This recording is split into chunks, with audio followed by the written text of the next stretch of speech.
Sure. My name's Ted Meyer. I'm an agent at Coldwell Banker La Costa here in Puerto Vallarta, and I've lived down here 3 years now, and have enjoyed every one of them. I guess the inspiration or the desire to move to Mexico is I had a friend that lived down here, moved down with his family and his children probably 15 years ago, and I came down to visit, and I was like, wow, this is great. And I've been coming down here for years, going to Sayulita back in the late 90s, and have always had an affinity for Puerto Vallarta. And when it came time, I got married about 10 years ago, and I have 2 young daughters, and we were sitting around one day, and some unfortunate events had happened in the United States with violence and school shootings, and just the overall temperature of the United States was not what I would consider positive at the time. And my daughters were 3 and 5 at the time. And we thought this would be a good time to get overseas and change up the culture a little bit and give them a broader breadth of life experiences. When I was a child, I lived in Brazil, and dating myself here, in the mid-late 70s, and that kind of stuck with me as an amazing experience and really kind of opened up my eyes to the rest of the world and different cultures, different foods, different music, different people. And it really let me know inside that there was more to life than what I had recognized as being this was it. And that seed had always been in the back of my mind. And when I met my wife, there was something that was very important to me that I said, you know, if we're blessed with children, at some point I would want to live overseas with them. And I really want to know that you're going to be part of that because it's important to me. And it turns out it was important to her as well. So when the timing was right, we kind of looked at each other and said, maybe now we should go. And that was 3 years ago. And here we are. Moving down here, it did bring quite a few challenges with it. Certainly ones that we were expecting, and certainly curveballs from out of nowhere, really knocking you back. But the desire to move here was greater than all of those. So, you know, we prepped for a long time. I mean, we made this decision a year in advance. And so we really started wrapping our heads around this, and got all the paperwork started, had the interviews at the consulate, had that approved. Then my wife and I came down here maybe 6-8 months before we moved here. We toured schools. We looked at neighborhoods. We got a good dose of the climate in the summer because we'd never really been here in the summer, and it is hot and it is humid and it's quite dreadful if you're not used to it. Funny I say that now because 3 years later I don't mind the heat nearly as much. It's just another rite of passage, and you're looking forward to November, there's no question. But September, October, while living in the States, used to be my favorite months. Down here, they might be my least favorite because it's hot and it's humid. And, you know, it's not a lot of fun to do things outside when it's that hot. And when you have your kids, they're kind of like, So that provided one of the bigger challenges as far as climate. But then once November hits and the weather's beautiful, I think until June, even July, the rainy season starts, and then you're hot for a few months. But it also is very tranquil here during those months. It's quiet, it's off season to an extent, although Puerto Vallarta I think has gotten more popular in the summer, especially with Mexican nationals, and especially with the highway from Guadalajara to Puerto Vallarta. You know, it's a 2.5 hour drive, and it's pretty much a straight shot. So I think that made it a lot more convenient for Mexicans, especially in Guadalajara, to come to Puerto Vallarta in the summer when their children are on break. And it's really quite nice. I mean, you've got a beautiful beach and sand, and the food is excellent as well.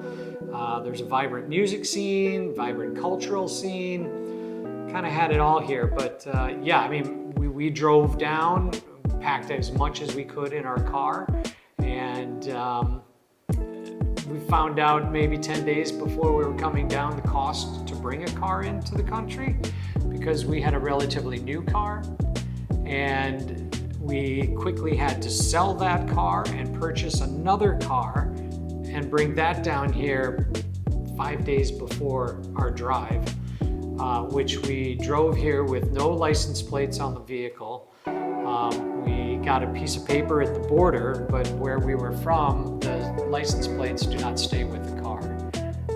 The owner keeps the license plate, which meant we were supposed to go get a temporary plate in the state that we were, which we didn't have time to do, and we wouldn't have received in that time anyway. So took a leap of faith, and I drove from Boise, Idaho to Nogales with no plates on the car. We made it. We got to the border, got our paperwork on the car, and continued driving. And then my partner and I, he said, hey, we didn't get our passports stamped on the way in. And so freaking out, because we'd driven for 2 days through Mexico now, and we realized that our passports weren't stamped. So we immediately called an immigration lawyer and told them the situation. They made it feel very dire. We were like, this can't be. There has to be a workaround for this type of thing. And so we called another immigration lawyer. They too did not have great things to say about our predicament. Well, we continued and called another lawyer, and he said to us, we can totally take care of this. So that alleviated a lot of pressure. You know, one of the things I've learned about coming to Mexico is the laws are set up, they're to be obeyed.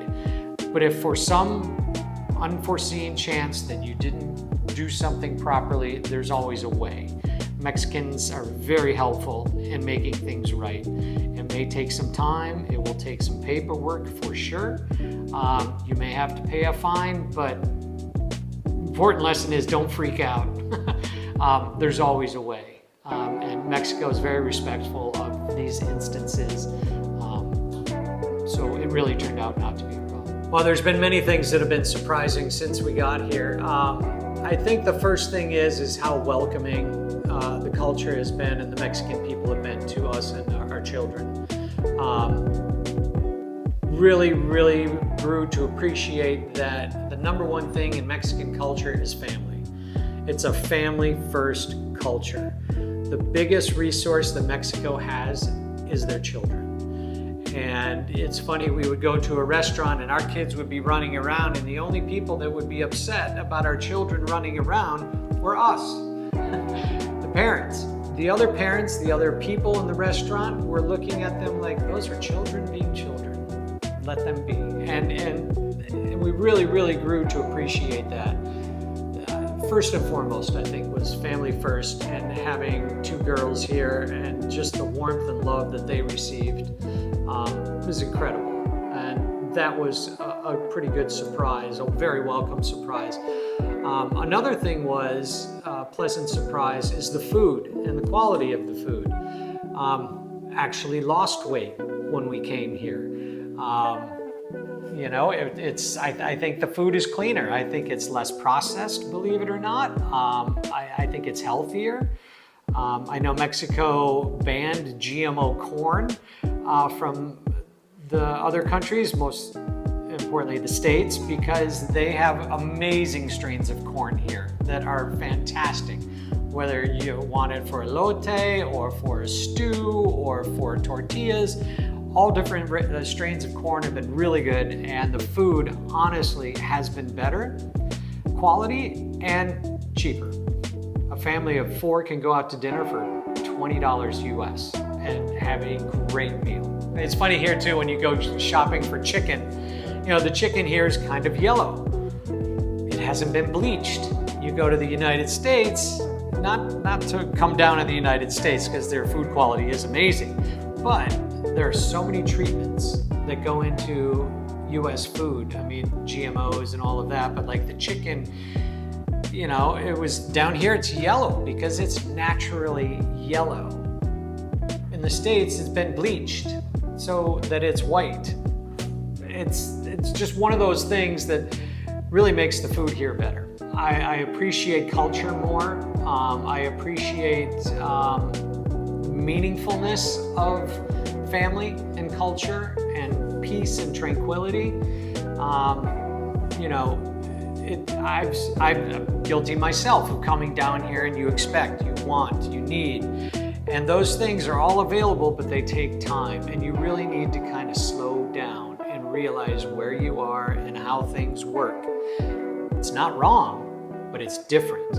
And you really have to learn to appreciate the differences and accept them, because for the most part, they've been all positive. And if you're thinking about moving here, the reasons are many, some of which I've mentioned already. The food, the culture, the family, the security. I feel safer here than perhaps anywhere I've lived, and I've lived a lot of places. You don't want to be dumb. You don't want to be ignorant. You don't want to go out drinking all night and find yourself on a dark alley by yourself. But where in the world is that safe? You really have to just be mindful, and that's it here.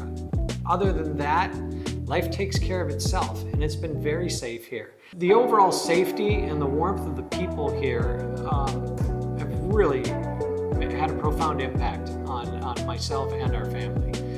I don't really worry about the girls much being in danger. I mean, they're always around us and stuff like that, but probably the biggest thing is learn to slow down and be respectful.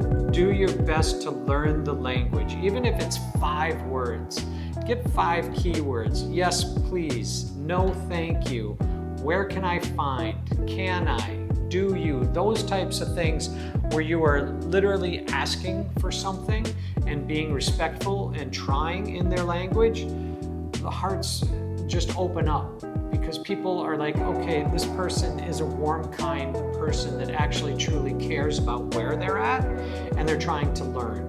And I think if anybody does that, they will do well here.